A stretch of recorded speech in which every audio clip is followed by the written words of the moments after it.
ንስሐ የሌለው ኃጢአት አትስሩ።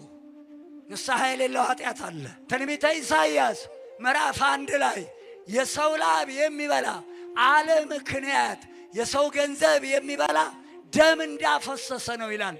ደም ያፈሰሰ ደሙ ይፍሰስ። ዘፍጥረት 9 ቁጥር 6 ነፍስ የገደለ አልቦቱ ንስሐ።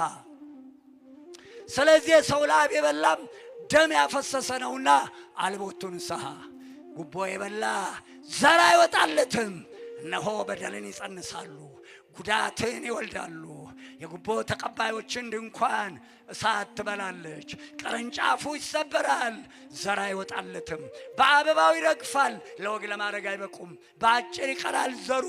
እነዚህ የጠራኋቸው ጉቦኛ፣ ሌባ፣ አራጣ ንስሐ የላቸውም።